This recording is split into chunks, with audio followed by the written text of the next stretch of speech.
Good evening, everyone, and welcome to the Brian Crombie Radio Hour on Saga 960. Well, with this war in Ukraine and COVID-19 and inflation up and gas prices up and lots of stuff going on in everyone else's life, wondering whether we're going to wear a mask or not wear a mask. And I recently got COVID after 2.5 years or 2 years of trying to play it safe, socially distance and wearing a mask and stuff like this. I still got COVID. And so, it's a strange world that we live in. And so I thought we'd reach out to someone who I really respect, Maria Fudas. She's an author, a certified assertiveness transformational coach and speaker. She's written a book about connect with yourself and others. It's all about self-love and love with others.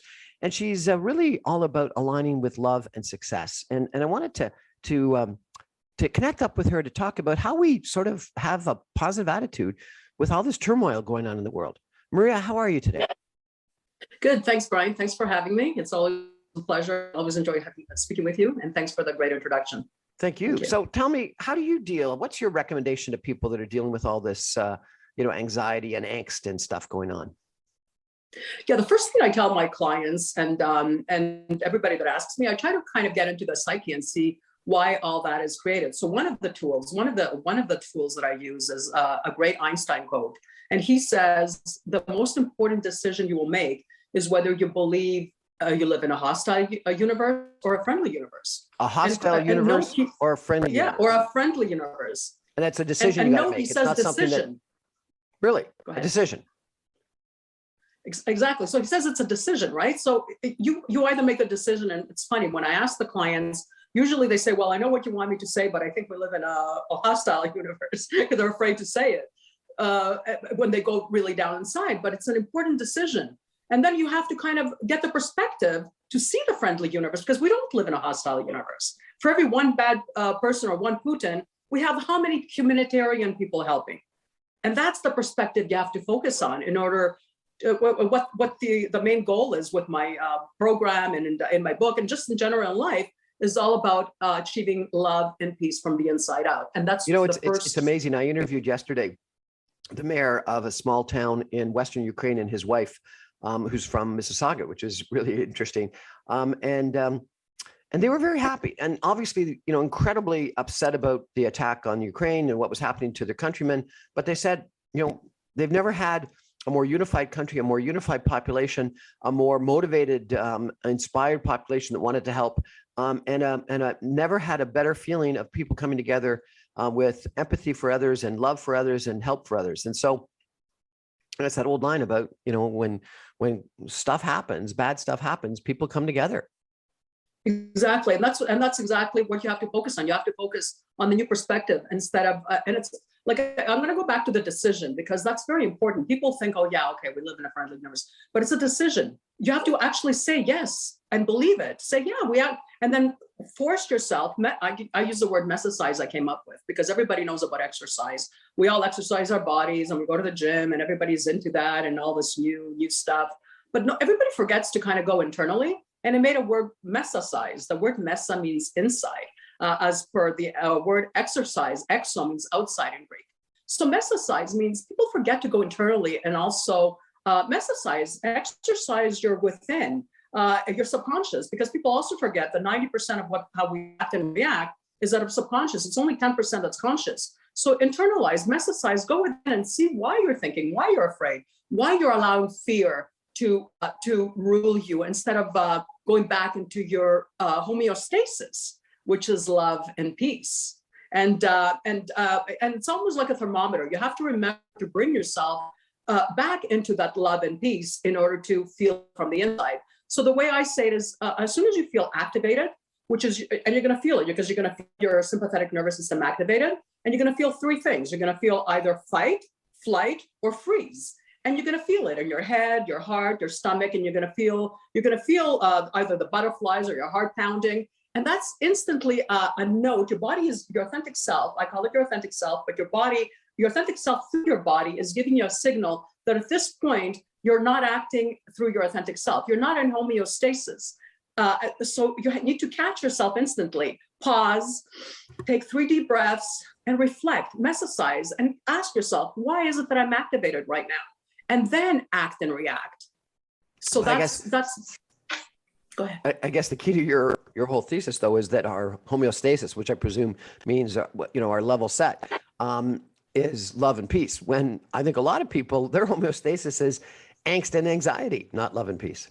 Exactly, and that's what they forget. And I don't have to prove the point. It's very simple. Your homeostasis, when you're feeling good, when you're acting, because in reality, we're just love energy. That's what we are. And love energy is everything that has to do with peace, has to do with empathy, with compassion, with discernment, with forgiveness. That's when we feel good, when we help others. You'll note when you're angry, when you have revenge, or when you're hostile, when you're unforgiving, when you want revenge. That's really when you're not feeling good. But that's when you have anxiety, or where your homeostasis. And you're right, homeostasis means to be in balance. Homo means man in Greek, and stasis means to be balanced. So it's to be in internal balance. And your body tells you, because that's where our homeostasis is. To be in balance, you have to act and react out of your love energy. And when you're not feeling that, go ahead. And when you're not feeling that, that's when you have to instantly catch yourself. That's the first tool. And the more you do it, the more aware you do, the more awareness you have of it, the easier it will get. But awareness is key. Because like we said, 90% is activated from your sympathetic, 90% is out of your subconscious. So the awareness is key, because if you're not aware, then you're not going to act and react out of your love energy. You're instantly going to act and react. Your ego, which is what I call, which is your ego, which then triggers your fear instincts. Ego equals fear. And ego is the opposite of love, because our true energy is love.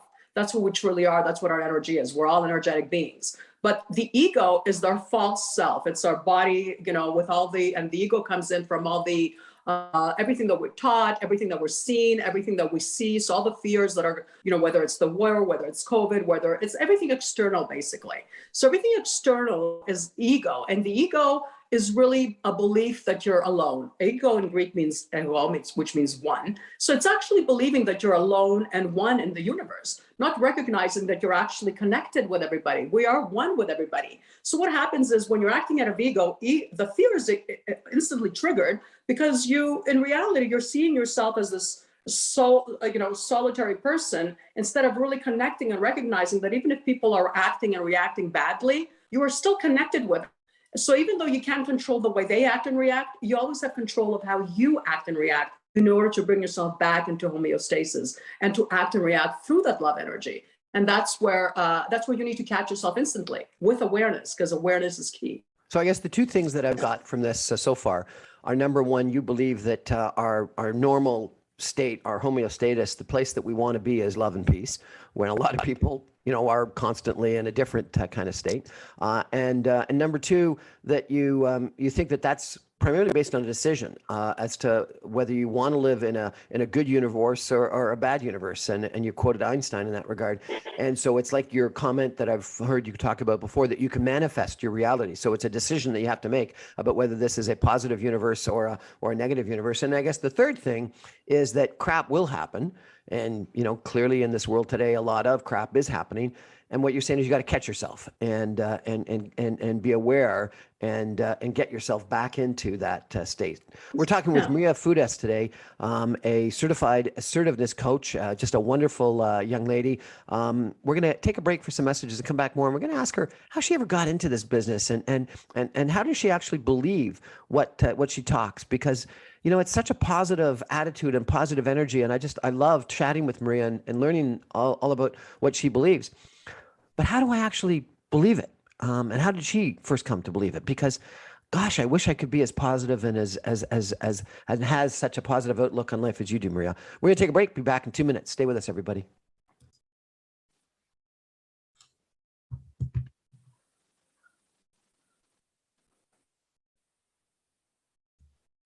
Welcome back, everyone, to the Brian Crombie Radio Hour on Saga 960. My guest today is Maria Fudas, who is an author, a certified assertiveness transformational coach and speaker.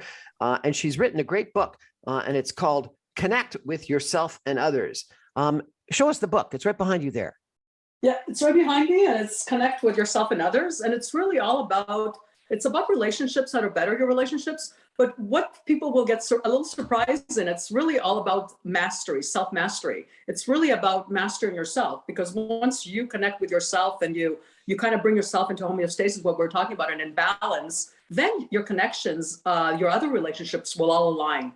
So because we're the connection with everything, right? So once we fix ourselves, everything else will kind of align in a You were positive kind manner. enough to give me a copy of your book, and I read it and underlined a whole bunch of parts of it. But it was interesting because so much of it really is self-love and connecting with yourself, which you think really is the precursor, the antecedent to connecting with others. Why do you think you have to connect with yourself and love yourself before you can love others? Because Brian, what people don't recognize is that if you don't have the love within yourself, there's no way you could give it to someone else. And that's when people fail. They look elsewhere to fill that void of love. Because I'm going to use love because love is peace. Once you have love, then you'll have peace. So love is the main, the core energy. So if you don't feel it within yourself, how are you going to give it to someone else? It's impossible. And that's where the error, where a lot of people err, because they don't feel it for themselves. They don't feel it, forget about for themselves. They don't feel it within themselves. They don't really, in a true biological way is what I'm saying. It's one thing to think it, but you have to feel it in a true essence where it's your biology. And if you don't feel it, it's impossible to give it out, because what we have inside is really what we give outside, what we attract outside, whether you go for manifestation. It's always internal. So what happens is when people don't feel the love within and they don't act and react out of love, they'll act out of codependency or out of need or to get something from someone. And then when you're doing that, you're not really authentic. So yeah, you'll be in relationships, you'll be in all that kind of stuff, but you'll always be attracted to the same kind of energy, those kind of people. And that's why a lot of the relationships don't work, because everybody's kind of looking for something and everybody's codependent, relying on someone else to make them happy instead of really truly. What do you mean by codependent?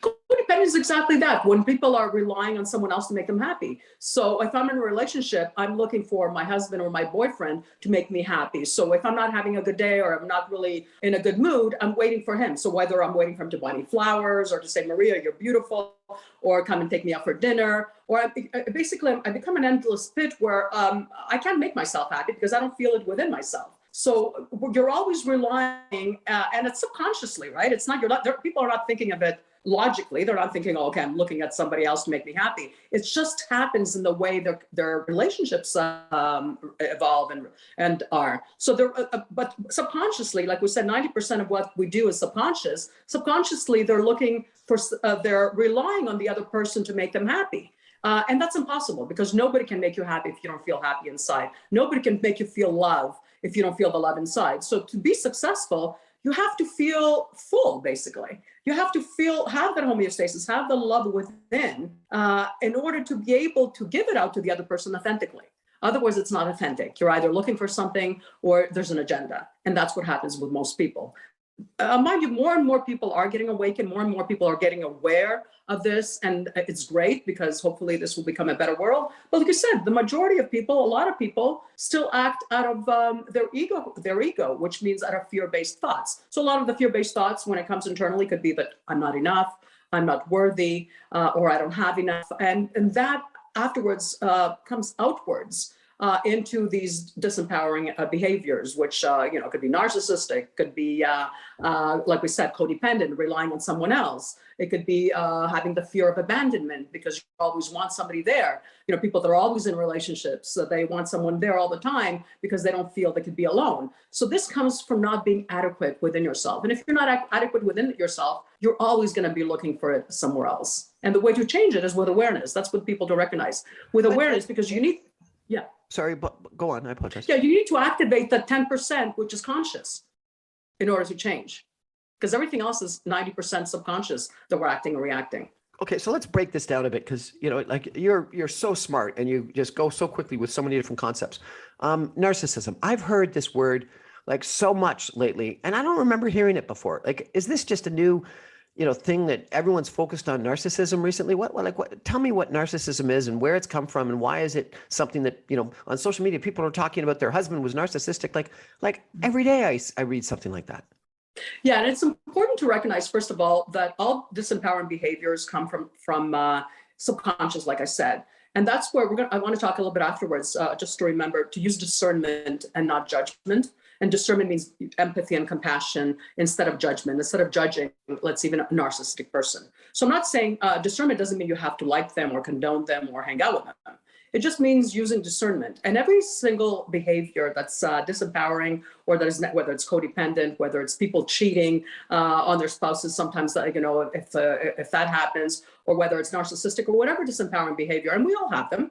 But if you're aware, then you're able to shift them and change them. So narcissistic, and you will take even Trump, right? He was a narcissist. But if you take even Trump, use him as a little example, because everybody knows him and everything is public with him.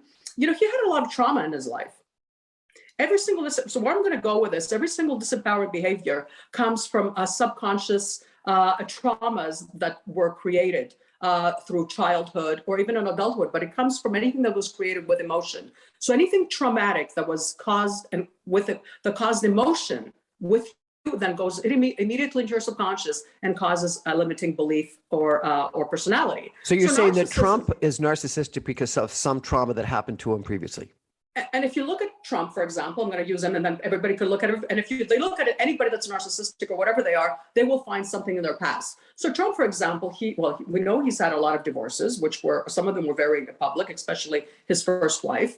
And then there's been some deaths. Like there was a couple of helicopter deaths where a lot of his crew died. I don't know if you know that, but if people look back, that was traumatic. All his was a helicopter. All the people in his company died.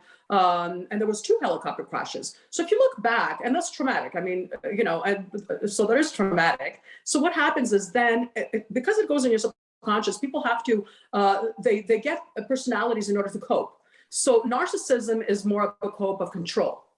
So narcissists usually become narcissists because there's some traumatic event in their past, it could be in their childhood even, where they really didn't have control. And this is something that's caused them slowly to then become a narcissist. And it comes from not having control. And a lot of times it also comes from the age until the age of 12. That's where your subconscious is. Everything goes down into your subconscious. And even with Trump, I think he had some traumatic events in his childhood. So when we look at that, so that's where narcissism comes from. So why I say that is, it's to recognize that, to see, okay, maybe you don't want to hang around with this person, but use discernment. Recognize there's a reason why they are the way they are. It's the way for them to cope, because they don't have the awareness to kind of say, okay, I'm a narcissist. I could change that. I'm acting narcissistically now because of this subconscious limiting belief that I have, and because I didn't have control when I was a young kid, or I didn't have control of things that happened to me in my life. And if you take other, if you take unworthiness, or if you take people, codependency, again, comes from people that perhaps weren't loved and they felt they need the love. So if you take any behavior and you dissect it, you will find a traumatic event happen with emotion. So I interviewed this incredibly successful lady who had a series of relationships with narcissistic men, and she said it was because she had something happen in her childhood that was abuse related, such that she said that she ended up always being codependent and ending up being in that codependent relationship, even though she hated it. But so she was always the codependent, always looking for a narcissist. Does that make any sense? Yeah, because, and then, like I said, the ego, which is fear, there's 3 modes, right? Fear, fight, flight, or freeze. That's what fear activates. Fight, flight, or freeze. So if you look at the narcissist, they're fight, because they want to fight. They felt no control, so they're fighting. They're always in the fight mode. People that maybe were abused or something like that are going to be maybe more in the freeze. And people maybe that had things happen to them in certain ways might be in the flight. They're always leaving relationships, no commitments, no this, no that. The runaway bride. And the people that, excuse me? The runaway bride. Exactly. So that's the flight. Now, the freeze is where this lady that you're saying is more the freeze. So she, in her life, I mean, I don't know her, but if you look back into her life and what happened to her when she was young, she felt in a lot of areas, she might have been with abuse of other people, that she had some kind of abuse, and she feels really that she's not worthy. That she's not worthy to have this great relationship. She feels like like the narcissistic, the control is what she feels, and it happens at a subconscious level, right? she's not even aware of it. And that's why she's always attracting these narcissists that are controlling and that are maybe not always abusive, but some might be. But that's why. It's because deep inside, she has this deep-rooted seed of unworthiness. And it's the same with people that maybe want, more than one partner in life. It's always the same thing. Deep down inside, it's a sense of unworthiness where they feel they need the other person to validate them. So it's if you go to your subconscious and you go back, that's where the message is important, because you have to ask the questions in order to get the answers. And once you ask the questions, why am I thinking like that? So if you're judging someone, for example, this is an easy way to do it. So anytime you're judging someone and you're looking at someone and you're thinking, oh my God, that person is, whatever you think about them. If there's something negative that you're thinking about them, whether it's about their weight, whether it's about their character or about something, you have to internalize and see, why is this bothering me so much? Because it's not so much about that person. It's more about me, what's happening inside me. And you will find that if you go deep inside, subconsciously, you have a limiting belief. There's something within yourself so if it's about weight, that you're looking at someone and you're judging, it's usually because inside you're really fixated on your weight. You're insecure about your weight. So it's always your insecurities that cause you to judge and look at the other person negatively. Instead, what we have to recognize is go back into the love energy and recognize that we are all the same. And even Brian, and I'm going to go with this also. What people have to realize, even if somebody's acting badly, let's say whether you have a narcissist, we all have people in our lives. We have narcissists. We have all sorts of people. And it took me a while to recognize this as well. When I'd see someone, I'm very empathetic, so I feel people's energy. When I felt somebody that was unauthentic and kind of like fake and acting, big or whatever, I would get this feeling, almost like every being in my body would kind of shiver. And then I had to go within myself and ask these questions. And why does it bother me so much, right? And then once I studied the different behaviors and why people act and react in a certain way, then it's going back to the empathy, using discernment and not judgment, and saying, you know what, this person is not authentic, but he's acting out of the ego. He doesn't know any better. So this is how you could shift around to forgive people, because forgiveness is key in order for us to have our inner peace as well. Like Putin or whoever you take that's acting badly, he really doesn't know any better. So you think we should have sympathy for and forgive Putin? Forgiveness is really for ourselves, not so much for the other person. So yes, for ourselves. I'm not saying we condone him. I'm not saying I want to go have lunch with him. I'm not saying I want to meet him. And I'm not saying what he's doing is right. But yeah, you forgive him by recognizing it's for yourself. Because otherwise forgiveness is a double-edged sword. It will affect you more than the other person. So if you have this anger within you and revenge and you're like, oh my God, Putin, and you're letting yourself boil, what's happening? When you're acting out of distress, when you're activated and you're not in peace, then you're the one that's going to get sick, right? You're the one that's going to get, when you're not in homeostasis, you're in distress. So what happens? Then that's how people get sick. That's how you get active. That's how you get anxiety. That's how you get all sorts of sicknesses. So yes, we forgive, but not for the other person. Forgiveness is for ourselves in order to achieve that inner peace. And the way you do it, the way I tell my clients to do it, whether it's, we're taking Putin, but it could be a husband, it could be a wife, it could be a child, it could be a neighbor. The way you forgive them, it could be a parent. The way you forgive them is kind of go back and see them as that love energy, that baby child that came from the divine, that came as love energy, but slowly with whatever happened in life, with whatever beliefs they started believing because of that happened, things that were told, things that they were told to believe that were true, then they're acting out of ego. They really don't know any better. So that's how you forgive the other person, just knowing that they don't know any better. They're not awakened, they're not aware. And that's how you kind of bring yourself into inner peace. And again, it doesn't mean you condone them. It doesn't mean you have to go back to the narcissistic husband and get abused. Of course not. I'm not saying that. I'm all about assertiveness. But it's also about achieving the inner peace. So you could cut them out, but it's about recognizing it's within. It's not saying it in your head, or I forgive them. It's you have to feel it in your biology, in a biological level where you have to feel it, not just think it. And again, the way you feel it is through your sympathetic nervous system. And this is the key note. And I teach this, people charge you thousands and thousands of dollars for this tool. If people are listening and really getting the tool. Once you feel your sympathetic nervous system activated, it's your body, it's your authentic self within telling you at that moment, you're activated because you're not acting out of your love energy. There's something that's triggering it. And when something is triggering it, or someone, whether it's a situation or a person triggering you, what you don't realize, people don't realize, is at that moment, you've given all your power away. Let's say you have a little child screaming and crying. What happens? As soon as you start yelling, your power is gone. But if you're in control, the child eventually stops. Don't do it again. So as soon as you get activated and you act and react in that moment, all your power is gone.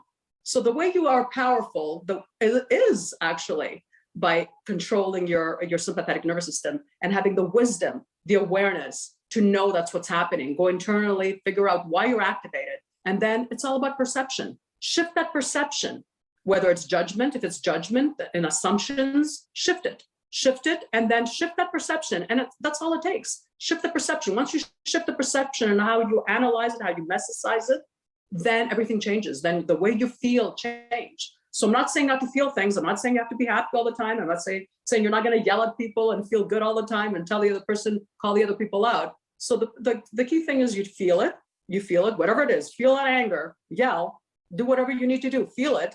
But the key thing then is to process it in a manner that's empowering to you, not in a manner that's disempowering and giving your power away, and then let it go.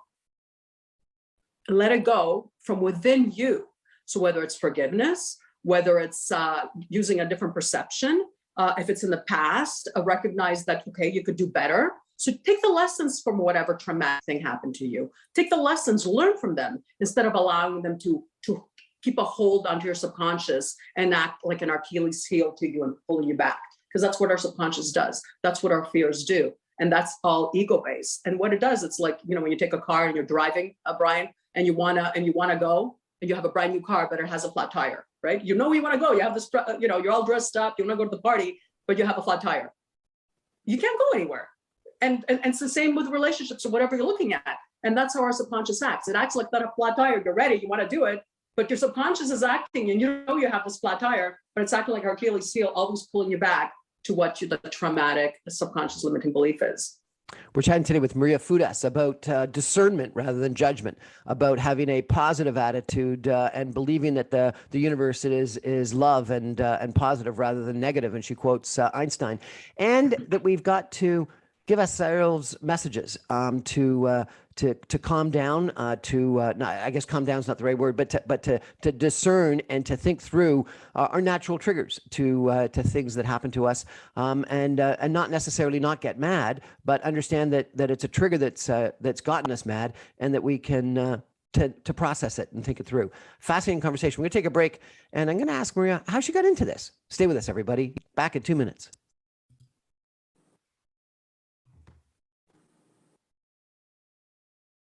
Welcome back, everyone, to the Brian Crombie Radio while we're on Saga 960. We're chatting tonight with Maria Fudas. She is a book author, a certified assertiveness transformational coach and speaker at something called Maria Fudas Transformation. And she's written a book, Connect with Yourself and Others. And I've read the book.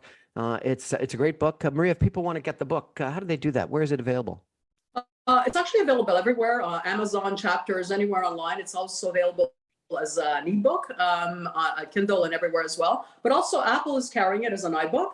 So you could purchase it anywhere as an iBook or ebook or paperback. And if you want a signed copy, you could always reach out to me anywhere in social media, which is Maria Fudas. That's F like in Frank, UDAS, and send me a message. I'll send you a signed copy. Maria, it's just such a pleasure listening to you and chatting with you and learning from you. How did you get into this business? Interesting. Yeah, a lot of people are asking me that. And what triggered is actually, I myself, like everybody else, has had stuff happen to me. And like you said earlier, it's not that bad things don't happen or trying things don't happen. It's how you deal with them, which allows you to navigate and to have that internal love and peace. So I had traumatic events happen to myself. And following that is when I started asking the difficult questions, like, what am I here for? Is this all there is? And what's my purpose? I started really questioning myself and my life. What is it that I'm doing that's triggering this negativity, maybe in my relationships or my marriages or whatever? So then I went internally, and it caused me to do a lot of research, books, seminar, whatever. I went into this kind of open, like a sponge, to learn everything that I could. And it really led me to a path of spirituality, and also and a way to manifest actually taught me about manifestation and the law of attraction. And it taught me a different way of thinking and being, and led me to a path to actually be able to master myself. And what that means is it allowed me, through this path, it allowed me to master myself in order to manifest what I want in my life, in order to achieve love and peace from the inside out and success from the inside out. Because again, we have to feel it inside in order to get it on the outside. And then and then people were always drawn to me to ask me stuff. And that's when I felt that I wanted to help others to achieve the same success that I did. Because if you ask anybody, I am able to control myself, not all the time. If you ask my kids, they're going to say, Mom, you go crazy sometimes. But ultimately, I'm able always to bring myself back. Sometimes it might take me like a couple of minutes, but ultimately I'm able to bring myself back. And that's key. It's not about always being perfect. It's about having the awareness that, okay, I did something and I hurt this person. Now I'm going to apologize. And that's really, and then I wanted to teach other people, and people came to me, and I was able to do that. And actually the book was the same reason, but the book was a little bit different that I wrote it because I wanted to write something that's easy to understand, because through my process of mastering myself, I found a lot of books out there, but they were difficult. Like if you read the Chopra books and Dalai Lama, and oh my God, I had to get a dictionary to understand what they were saying. They're really difficult books to understand what really they're trying to say, how to be able to shift. They're great books, but I wanted to write something easy, something that I took all the books together, whether I took the relationship books, the spirituality books, and I wanted to take something all together to put it in something that's not expensive, first of all, and that everybody could pick up and simply understand in simple terms, and not only understand, but also apply, where they could master themselves and learn to live with love and peace. And what I've done with my book is I've put a lot of tools in there and a lot of new perspectives, and part of my methodology for my program that I teach in my coaching. So I put all that in there. So it's really like a little gem where a lot of people, I'm told, use it as a handy book. Or like you said, you've written little highlights. People, put sticky notes and then they go back to it. So this is the kind of book, it's a self-help book, but you could always go back if there's a factor or something that's bothering you. You go back to that section. You say, okay, what's the tool for that? Because every factor really has a tool how to fix it. And so my motivation and my inspiration was to be able to help others to achieve that love and peace from the inside out. Wonderful. And it's true. I heard you mention earlier, is it real? Is it real? Yeah, actually it is. I could say 99% of the time, I'm feeling the peace. It doesn't mean though that I don't have opinions. It doesn't mean that I don't have beliefs. But the difference is the wisdom, and that's what when I talk about is the beliefs. It's the wisdom to know that my belief or my opinion is just a thought.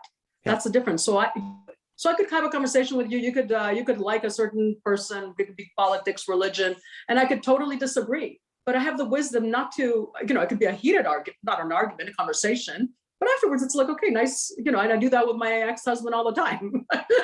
We have heated, whether it's politics or whatever, different views. And then, I said, good conversation. I enjoyed that, right? Because I get it out. But I have the wisdom to know that it's still just a thought.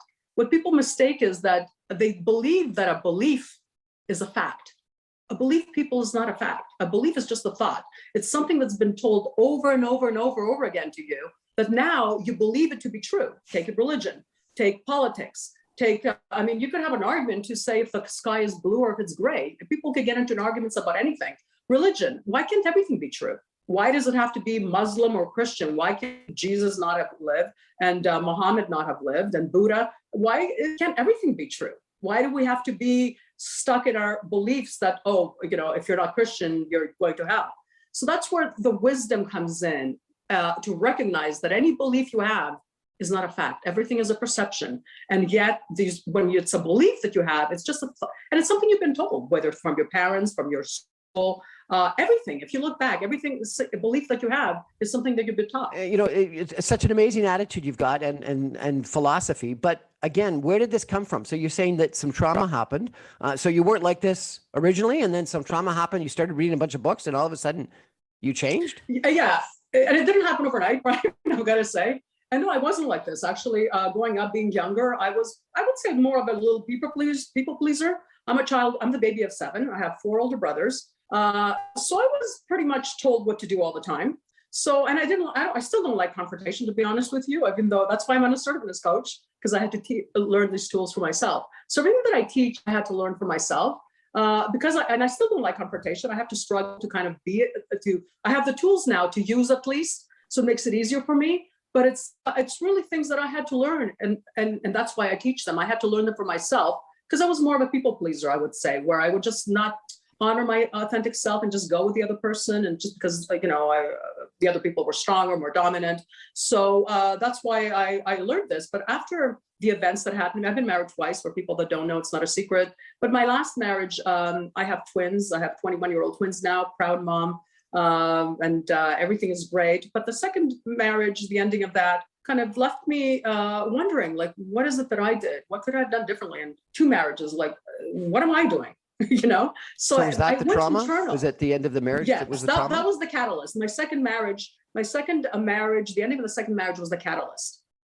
That was the catalyst that drew me more like something's happening. Like, it's got to be me, something I'm doing maybe. What is it? And then not only that, Brian, the other thing was also, when I look back in my life, I recognized everything that I wanted, I got. And that's the other realization when I talk about manifesting. I questioned it because I couldn't understand why everything that I wanted as a young girl, or while I was working, how did everything that I wanted, how did I get it? So I was trying to analyze myself. Am I psychic? What the heck is going on? Am I psychic, or is it just like, how do I know what's going to happen? And I feel it. For example, when I started working, I was working at CIBC Wood Gundy.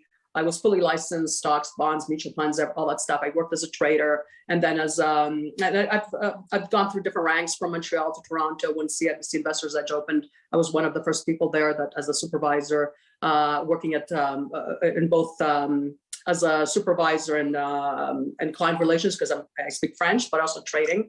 And then went back to Wood Gundy in the retail. And my dream was, okay, I want to make a certain amount of money, let's say 50,000 back then, or 100,000 by this age. I had the age of 30, let's say, but I achieved it by the age of 25. And so every milestone that I wanted, and then I wanted to get, I did want to get married again, and I wanted to have 2 kids. And funny enough, I wanted twins, and I wanted a C-section. These are stupid little things, right? And I wanted a C-section. Why did you want the C-section? Marry a certain kind. I don't know. I was terrified of actually having regular birth. I don't know. Okay. I guess I was just, the thought of that was like terrifying to me. But these are just little things. And then I went are back you psychic? And and I married. Sorry? Are you psychic? I know you read cards. Are you psychic? Yeah. So no. What I recognized is it's not really. I'm very intuitive. We're a little psychic, but it's not really that. What it is I went to a path and recognized the law of attraction. We manifest our lives with what we believe and what we want, with emotion. That's how our life comes in. So part of it is a little bit of destiny. But so part of this destiny, our authentic self knows where our destiny is. So what I came up to recognize is, and then I went back, I went back and I read Jesus, Buddha, all the different kind of religions to see what they say. And if you look at the masters, Jesus too, he says, you want bread? Here's bread. Here's what are you worried? If you listen to what they all say, talk about manifesting, that whatever you want, you could get. All you have to have is belief in yourself. So I came to recognize that part of it is destiny, but our authentic self, I call it our authentic, you could call it soul, spirit. It's that consciousness, the part that science can't really understand, knows what our purpose is, knows what we need to get, where we need to go, and what our purpose is. And our purpose is to be happy. And the thing is, the good things we want for ourselves, what I've come to recognize, that is our purpose. That is what our life is meant to be. So all the good things we want, that's what it is meant to be. But what happens is our fear, our ego then comes in and says, no, I can't have it. And what the ego and the fear does is always assumptions, always rationalizing, and always analyzing things. Then our ego comes in and says, well, no, I can't have $1 million, or I can't marry, a successful guy. There's no way I'm going to make 100,000. There's no way I'm going to get this job, because you're thinking I'm not good enough. Then it's your subconscious limiting beliefs that come up. And that's what stops you. Otherwise, all the good things you want, that's what your destiny is. So all you have to allow is yourself. You have to allow yourself to align with that great destiny you have. Okay. So you've used the word authentic self several times and destiny several times. How do you figure out what your authentic or who your authentic self is and what or who your destiny is? So your authentic self is if you're quiet and you hear, there's always this little voice talking to yourself. People call it intuition. They call it gut instinct. There's this little voice that talks to you. You know, when you're doing something wrong, a little voice comes and says, oh, damn, Marie, you shouldn't have done that. That's your authentic self talking to you. And that's where people haven't connected. That's why I talk about connection in my book. And I talk about that to give people tools to do that. That's when you connect with yourself, with a real self, with your consciousness. And it's also to make sure you recognize that that's your authentic self and not your ego. And the way to distinguish your ego with your authentic self, which is your soul, your spirit, is your soul, your spirit. And I'll call it authentic self because the other stuff sounds religious and I don't want to go there with people. It will make you feel good. Will always give you the right thing. Your ego will always create fear and cause you to have anxiety or some kind of fear. And that's how you know which voice is real. So, and if you're acting out of the fear or the ego, which is anger, hate, all that stuff, you're gonna feel triggered. But when you're acting out of, and your authentic self is love energy. And as you know, I mean, whether people know it or not, we're energetic beings, and what we are is that energy is love energy. So that's what we are. So once we act and react out of that, everything kind of falls into place. And what we're saying about the destiny, our manifesting, whether people believe it.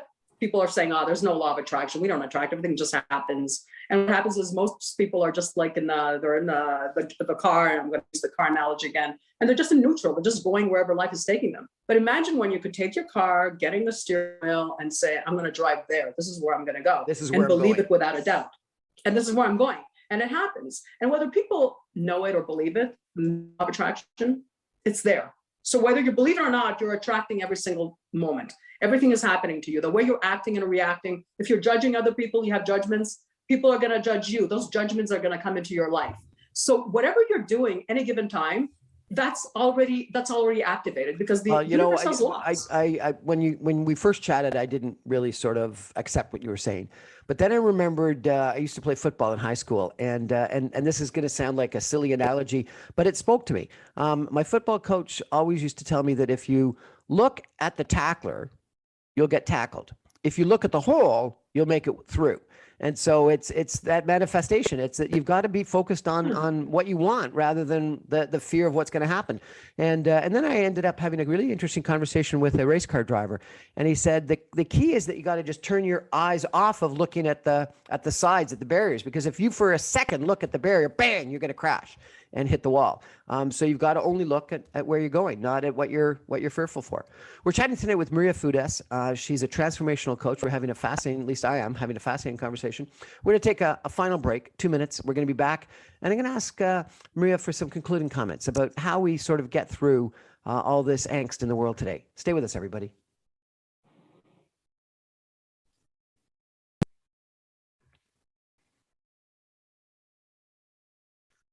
Welcome back, everyone, to the Brian Crombie Radio Hour on Saga 960. Today, we're being motivated by Maria Fudas. She is a book author, a certified assertiveness transformational coach, and a speaker at Maria Fudas Transformation. She's written a great book. I highly recommend it, called Connect with Yourself and Others.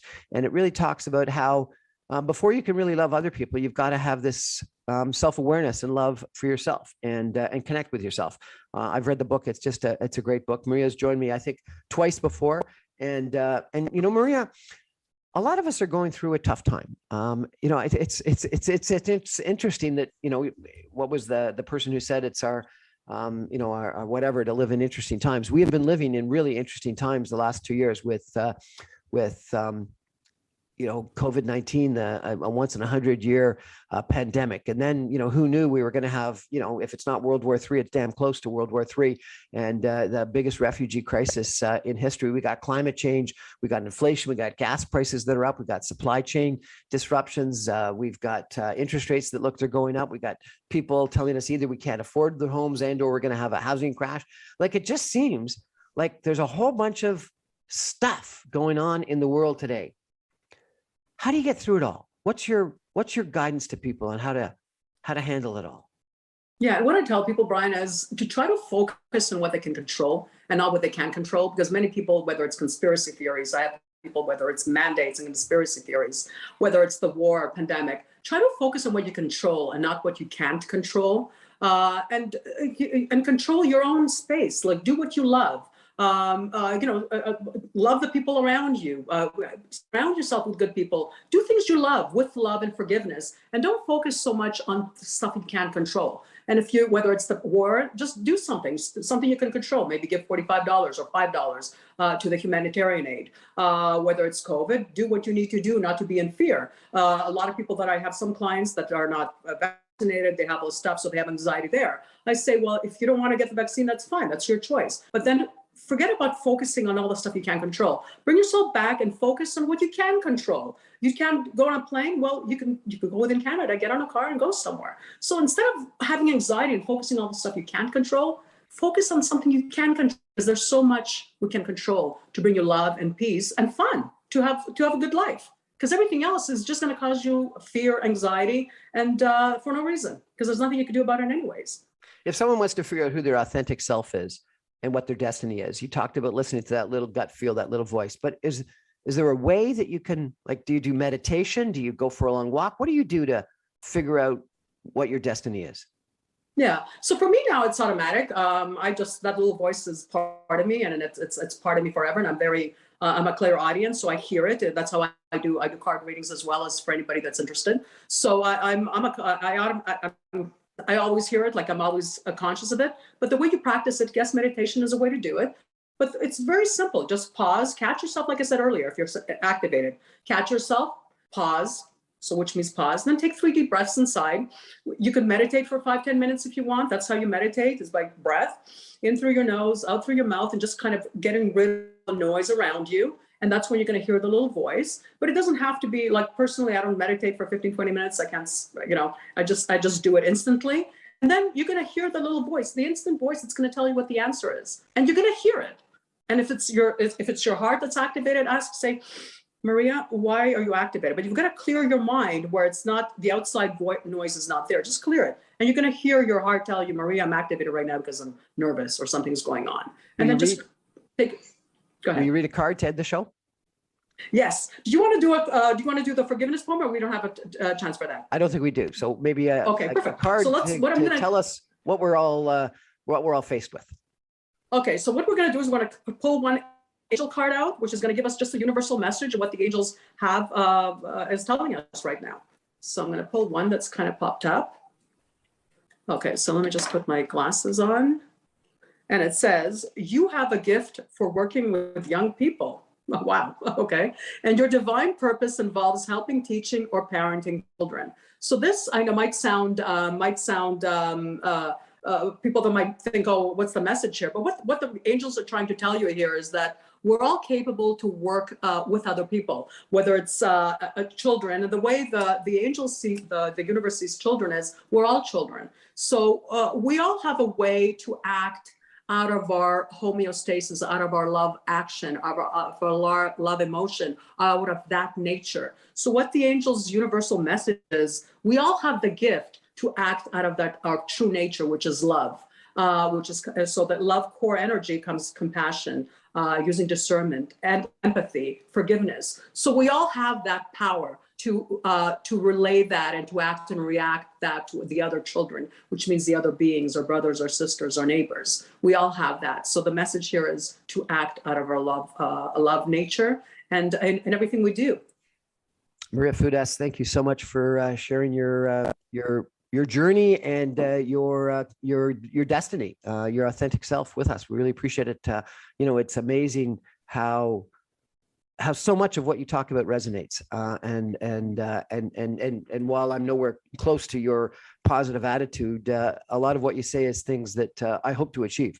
I love your attitude about what's your Einstein quote about bad universes and good universes?